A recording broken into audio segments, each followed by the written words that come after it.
శుక్లాం బ్రహ్మ విచారసార పరమాద్యాం జగద్వ్యాపినీం వీణా పుస్తకధారిణీం అభయదాం జాడ్యాంధకారాపహాం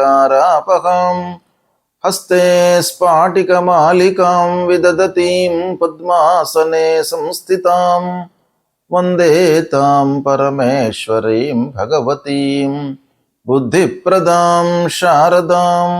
శ్రీ మహాగణాధిపతయే నమః. శ్రీ మహాసరస్వత్యై నమః. శ్రీ గురుభ్యో నమః.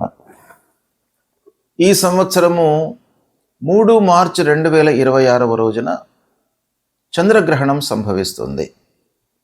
ఈ చంద్రగ్రహణము పూర్వ ఫల్గుని నక్షత్రం సింహరాశిలో సంభవిస్తుంది గనుక ఈ సింహరాశిలో సంభవిస్తున్నటువంటి గ్రహణము రాశులలో జన్మించినటువంటి వాళ్ళకి, అంటే మేషం నుండి మీన రాశులలో జన్మించినటువంటి వాళ్ళకి ప్రభావం ఎలా ఉంటుంది, ఎలాంటి విషయాలలో శుభ ఫలితాలు ఉంటాయి, ఎలాంటి వాటి లోపల అశుభ ఫలితాలు ఉంటాయి, ఏ విధంగా మనం దాన్ని రెక్టిఫై చేసుకోవాలి అనేటువంటి విషయాన్ని మనము చూద్దాం.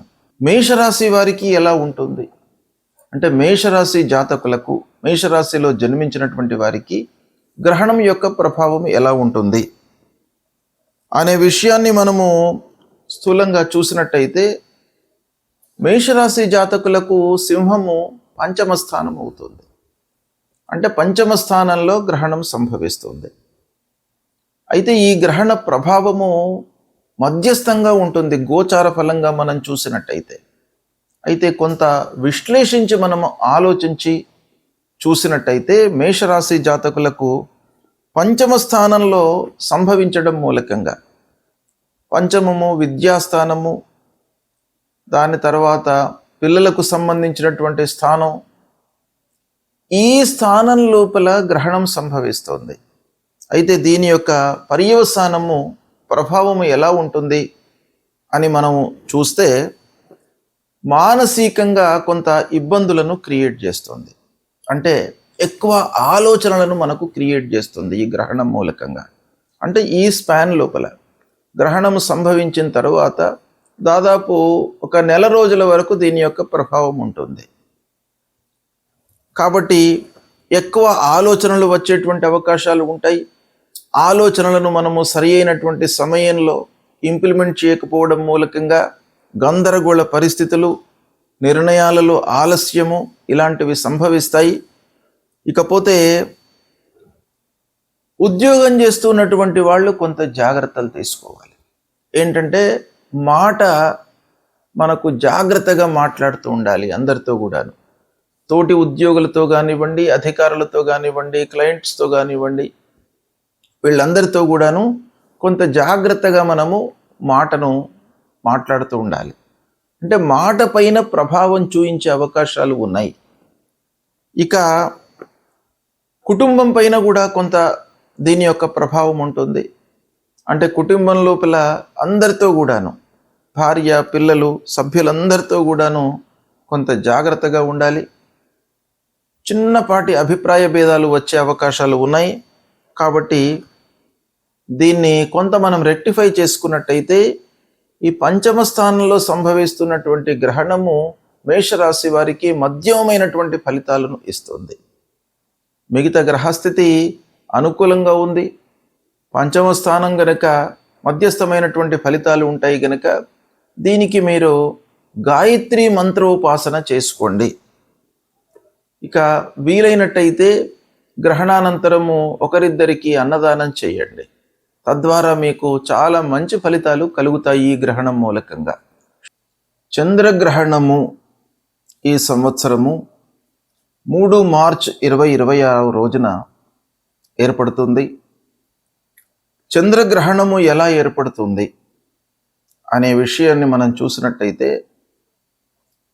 ప్రతి పౌర్ణిమ రోజున భూమి, సూర్యుడు, చంద్రుడు ఇవి అన్నీ కూడాను సరళ రేఖలోకి వస్తూ ఉంటాయి ఆకాశంలో. అయితే ప్రతి పౌర్ణిమ రోజున గ్రహణం ఏర్పడదు. భూమి యొక్క నీడ చంద్రునిపై పడడం మూలకంగా మనకు ఏర్పడేటువంటిదే చంద్రగ్రహణం అన్నమాట. ఈ ఖగోళంలో జరుగుతూ ఉన్నటువంటి ఒక అద్భుతమైనటువంటి సంఘటనల లోపల గ్రహణము చంద్రగ్రహణము, సూర్యగ్రహణము ఇవి చాలా అత్యంత ప్రాధాన్యమైనటువంటి ఘటనలు. అయితే ఈ ఘటనల యొక్క ప్రభావము భూమిపై నివసిస్తున్నటువంటి మానవులపైన ఎలా ఉంటుంది అనేటువంటి విషయాన్ని మనం చూసినట్టయితే, ఈ సంవత్సరము అనగా 3/3/2026 సంవత్సరము పాల్గొన్న శుక్ల 15 పూర్ణిమ మంగళవారం రోజున ఈ గ్రహణము సంభవిస్తుంది. ఇది పగలు 3:20 ప్రారంభమయ్యి సాయంత్రము 6:48 వరకు ఈ గ్రహణము ఉంటుంది. అయితే పగటి పూటన మనకు గ్రహణం సంభవిస్తుంది. అంటే ఖగోళంలో ఈ గ్రహణం సంభవిస్తుంది, అంటే విశ్వం లోపల సంభవిస్తుంది ఇది. అయితే దీని యొక్క గ్రహణాన్ని చూడడము, కనబడము, స్థితి ఇవన్నీ కూడాను మనము నివసిస్తూ ఉన్నటువంటి ప్రదేశానికి అనుగుణంగా ఆ సమయాలన్నీ కూడాను మారుతుంటాయి. కనుక పగలు మనకు ఈ గ్రహణం సంభవిస్తుంది గనక పూర్తి గ్రహణాన్ని మనము చూడలేము, మనకు కనబడదు కూడాను. అయితే 6:48 వరకు గ్రహణం కనబడుతుంది. ఈ గ్రహణం యొక్క ప్రత్యేకత ఏంటంటే కేతుగ్రస్తమైనటువంటి గ్రహణము. అంటే రాహు కేతువులను మనము ఛాయాగ్రహములుగా మనం చూస్తూ ఉంటాం పూర్వ సాంప్రదాయం ప్రకారంగా. అవి నీడగా భావిస్తామన్నమాట. వాటి యొక్క ప్రాధాన్యత గ్రహణం యొక్క సంభవం లోపల చాలా ఉంటుంది. ఆ విధంగా ఈ కేతుగ్రస్తమైనటువంటి గ్రహణం ఇది. ఈ గ్రహణము కృష్ణవర్ణం లోపల మనకు కనబడుతుంది. అంటే నల్లగా మనకు గ్రహణం కనబడుతుంది. ఖగ్రాస గ్రస్తోదిత చంద్రగ్రహణము అని అంటారు దీన్ని. అంటే సంపూర్ణ గ్రహణము, కానీ మనకు కనబడడం మట్టుకు తక్కువ సమయం లోపల కనబడుతుంది. అంటే గ్రహణము పడుతూ ఉన్నటువంటి ఆ దాన్ని మనము చూస్తామన్నమాట. గ్రస్తోదితము, గ్రస్తమై ఉన్నటువంటి ఆ గ్రహణాన్ని అది ఉదయిస్తున్నటువంటి సందర్భంలో మనకు కనబడడం అన్నమాట, గ్రస్తోదిత చంద్రగ్రహణము. అయితే ఈ గ్రహణము పూర్వ ఫల్గుని నక్షత్రం సింహరాశిలో సంభవిస్తుంది. తర్వాత కర్కాటక లగ్నము, సింహ లగ్నము, ఈ 2 లగ్నాల లోపల కూడాను యుక్తమై ఉన్నటువంటి గ్రహణం ఇది. అయితే ఈ గ్రహణము మొత్తం కూడాను మనకు హైదరాబాద్ ప్రాంతంలో ఈ తెలుగు రాష్ట్రాలలో ఏ సమయంలో కనబడుతుంది అనే విషయాన్ని మనం చూసినట్టయితే సాయంత్రము 6:24 నుండి 6:48 మధ్య కాలం లోపల మట్టుకే మనకు కనబడుతుంది. గ్రహణం మధ్యనే స్టార్ట్ అయ్యింది. అంటే 3:20 ప్రాంతంలోనే గ్రహణం ప్రారంభమైంది, 6:48 వరకు ఉంది.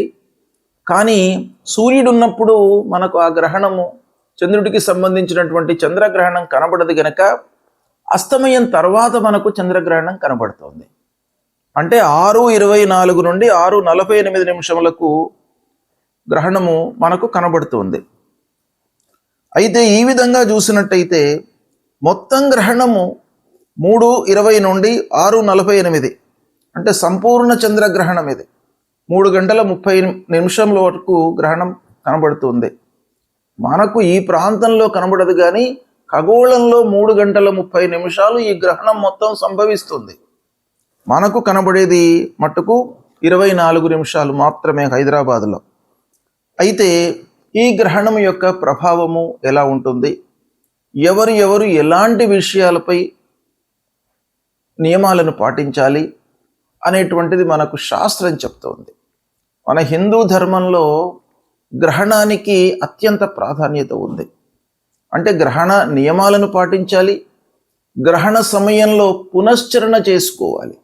అంటే గురూపదేశమైనటువంటి మంత్రాలు మనము ఈ గ్రహణ సమయంలో మనము ఉచ్చరించినట్టయితే, జపాలు చేసినట్టయితే అది ద్విగుణీకృతమైనటువంటి ఫలితం వస్తుంది. అంటే ఆ మంత్రము ఆ సమయం లోపల మలినమవుతుంది కనుక దాన్ని మనం ఏం చేయాలి, పునశ్చరణ చేసుకోవాలి.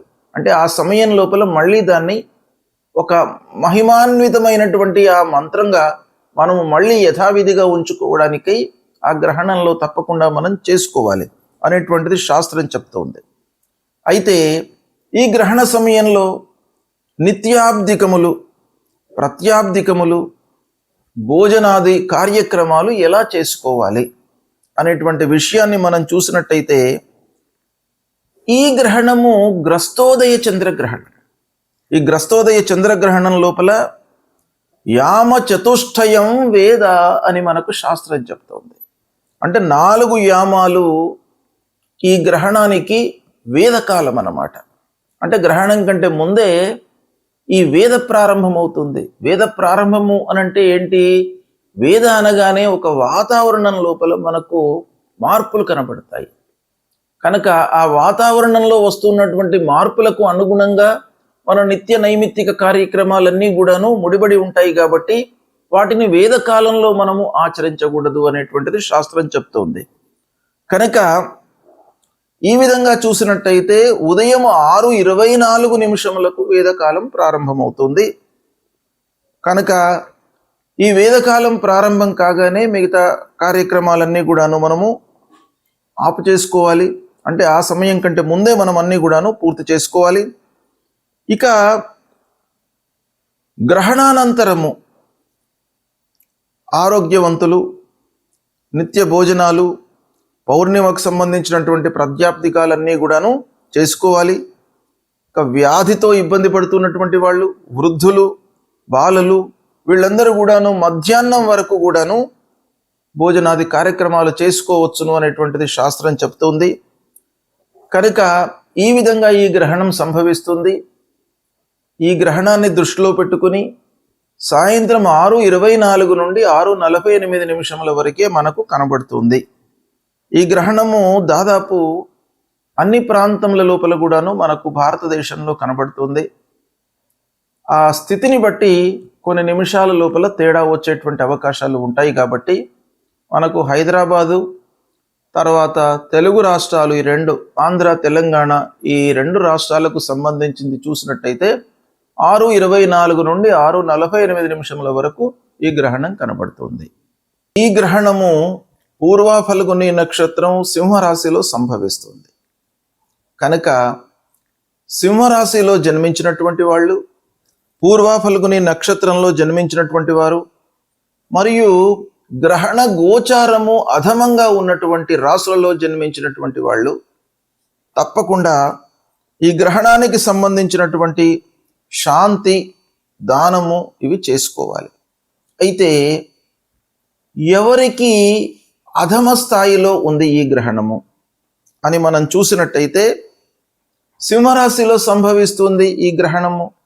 కనుక సింహము, కన్య, మకరము, వృషభము, ఈ రాశులలో జన్మించినటువంటి వారికి ఈ గ్రహణ గోచారము అధమంగా ఉంటుంది. అంటే ఈ గ్రహణం యొక్క ప్రభావము ఎక్కువగా ఉంటుంది ఈ రాశులలో జన్మించినటువంటి వారికి. ఇక ధనుస్సు, కుంభము, మేషము, కర్కాటక రాశులలో జన్మించినటువంటి వారికి మధ్యస్థంగా ఉంటుంది. తుల, వృశ్చికము, మీనము, మిథున రాశులలో జన్మించినటువంటి వారికి ఈ గ్రహణం యొక్క ప్రభావము లేదు. ఈ రాశులలో జన్మించినటువంటి వారికి గ్రహణము శుభప్రదమైనటువంటి ఫలితాలను ఇస్తోంది. అయితే ఈ గ్రహణ శాంతి అంటే గ్రహణానంతరము చేసుకోవలసినటువంటి విధానం ఏంటంటే, ఈ నక్షత్రంలో జన్మించినటువంటి వాళ్ళు, ఈ రాశిలో జన్మించినటువంటి వాళ్ళు, తన రాశికి అంటే సింహరాశిలో జన్మించినటువంటి వారికి సింహము, కన్య, మకరము, వృషభము, ఈ రాశులలో జన్మించినటువంటి వారికి ఈ గ్రహణం యొక్క ప్రభావము ఎక్కువగా ఉంటుంది. కాబట్టి వీళ్ళు ఏం చేయాలి అని అంటే, గ్రహణానంతరము స్నానం చేసిన తరువాత గ్రహణ సమయంలో ముఖ్యంగా పట్టు స్నానము, విడుపు స్నానము అనేటువంటిది ఉంటుంది. అంటే గ్రహణ ప్రారంభంలో స్నానం చేయడము, స్నానం చేసిన తర్వాత జపం చేసుకోవడము, గురూపదేశమైనటువంటి జపాన్ని చేసుకోవడము, తర్వాత గ్రహణానంతరం కూడాను విడుపు స్నానం చేసి దాని తరువాత ఈ గ్రహణానికి సంబంధించినటువంటి పరిహారాలు చేసుకోవాలి. అంటే ఏం చేయాలి అని అంటే, వాళ్ళ శక్త్యానుసారం మనకు శాస్త్రం చెప్పబడి ఉంది. శాస్త్రంలో ఏముంది అని అంటే, వెండితో కానివ్వండి, రాగితో కానివ్వండి, బంగారంతో కానివ్వండి, వాళ్ళ శక్త్యానుసారము సూర్యుడు, చంద్రుడు, రాహు, కేతువుల బింబాలను అంటే ప్రతిమలను చేయించి వాటిని ఒక ఆవు నెయ్యితో నింపినటువంటి తామ్ర పాత్ర లేదా కంచు పాత్ర లోపల ఉంచి తిలలు అంటే నువ్వులు, వస్త్రము, దక్షిణలను అందులో ఉంచి సూర్యచంద్ర రాహు కేతువులను ధ్యానించి దానం ఇవ్వాలి. అంటే యథాశక్తిగా దానికి పూజ చేసిన తర్వాత ఆ బింబాలను ఒక బ్రాహ్మణునికి కానివ్వండి, లేదా అర్చకుడికి కానివ్వండి, లేదా దేవాలయంలో నిత్యం కూడాను భగవంతుడి సేవలో నిమగ్నమై ఉన్నటువంటి వాళ్లకు ఎవరికైనా కూడాను ఇది దానం ఇవ్వచ్చును. దానం ఇస్తున్నటువంటి సమయంలో మీరు ఆ ధ్యాన శ్లోకాన్ని మట్టుకు చదువుకోవాలి, సంకల్పం చేసుకోవాలి. సంకల్పం ఏం చేయాలి? మమ జన్మ నక్షత్రే మమ జన్మ రాశి, ఈ రాశి లోపల మనకు గ్రహణం సంభవిస్తుంది గనక నేను ఇది ఇస్తున్నాను దానము అనేటువంటిది సంకల్పం చేసుకొని తమోమయ మహాభీమ సోమసూర్య విమర్దన హేమతార ప్రధానేన మమ శాంతి ప్రదోభవ. ఆ దానం ఇచ్చేటువంటి సమయం లోపల మనం ఈ శ్లోకం తప్పకుండా ఉచ్చారణ చేసి దానం ఇవ్వాలి. అంతేకాకుండా విదుంతుద నమస్తుభ్యం సింహికా నందనాచ్యుత దానే నానేన నాగస్య రక్షమాం వేదజాత్ భయం. అంటే ఈ గ్రహణం వలన ఉద్భవించినటువంటి భయము, ఆందోళన, తర్వాత అనారోగ్య సమస్యలు, ఇవన్నిటి నుండి కూడాను మమ్మల్ని కాపాడండి అనేటువంటి ఒక కోరికతో, ప్రార్థనతో మనం చేసి ఇది దానం ఇవ్వాలి. ఇచ్చినట్టయితే మనకు ఆ గ్రహణం మూలకంగా కలిగేటువంటి దుష్ప్రభావము దూరం అవుతుంది. శుభం.